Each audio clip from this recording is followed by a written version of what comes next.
Hello, welcome to your weekly news highlights with me, Hasina Momtaz. Here are your top stories. Former President and Chairman of Jatiyo Party, Hussein Mohammad Ershad, has said that the country has never before been in such an unstable and volatile situation since it gained its independence in 1971. Speaking to NTV recently, he said there seems to be no solution at hand and the country faces an uncertain future. Our correspondent Maqsoodul Hassan reports.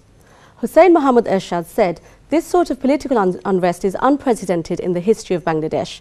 The country has never before faced such a disastrous situation and people have doubts whether there will be an acceptable national election.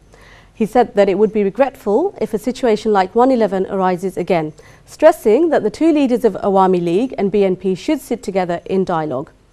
Commenting on Highlights200413, he said that despite not being a political party, the Long March is a historical event for Bangladesh. He said that on that day, if the road connections had not been disrupted, then more than a crore of people would have gathered in Dhaka. This is unprecedented. He concluded that he is being labelled a Shoirachar, but asked who in fact is acting like a Shoirachar. In saying this, he pointed to the fact that the acting editor of Amar Desh, Mahmudur Rahman, has been imprisoned.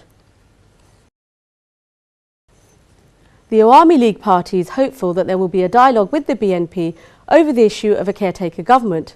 But the opposition is saying that the government is trying to mislead people as to the real issues. The BNP stressed that the Awami League government will be ousted by its movements. Experts are calling for the parties to sit down together to try to resolve the issues. Our correspondent Maqsoodul Hassan reports.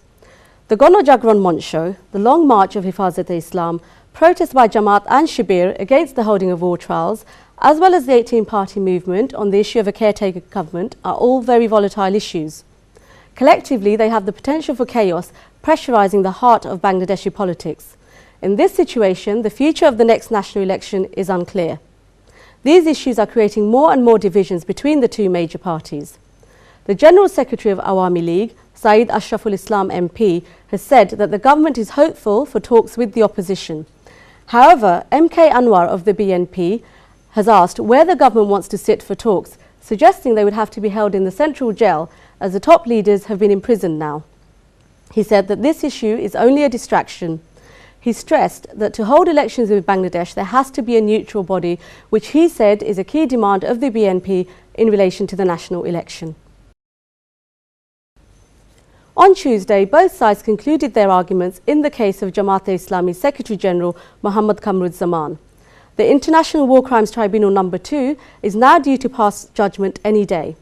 This would be the fourth judgment of the International War Crimes Tribunal. The state hopes for the death sentence, while the defence expects full acquittal of the accused. Our reporter Hassan Zabed reports. It was noted by the prosecution that because the facts of the case are more than 40 years old, the exact dates and times of events were not precisely recalled by the witnesses. The description of events and involvement by the accused was corroborated by all the witnesses who testified to the tribunal. Therefore, based on the evidence, the state hopes for the maximum punishment by the tribunal, arguing that Muhammad Kamruzzaman had ultimate responsibility for committing the acts. On the other hand, Kamruzzaman's defence said that based on the evidence by the witnesses, the case is not proven. They claim that if the state's argument of ultimate responsibility is to be taken into account, then the defendant has to be cross-examined on that specific allegation before a judgment can be validly passed on that ground. They hope that the accused will be acquitted.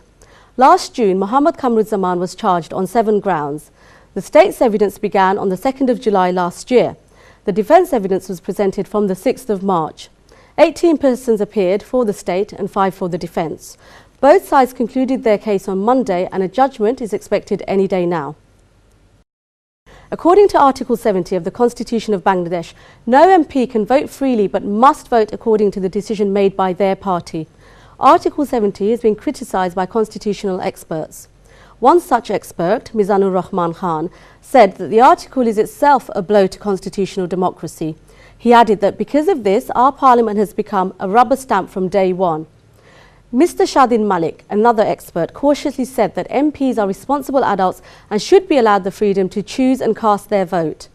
After the Presidential Election Act 1991, a writ was filed with the High Court, with Sheikh Hasina being a party to the writ. Apart from Abdur Rahman Biswas, all presidents since have been elected without any other candidate competing, as they were all selected by the party.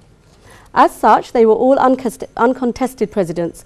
Further, Mr. Shahidin Malik added that if there is an Awami League president with a BNP government in power, which may be the case after the national elections, the experience of Barack Obama in the United States suggests that this could be problematic. That rounds off our summary of the top political stories from Bangladesh. Thank you for watching and join me again at the same time next week. Allah Hafiz.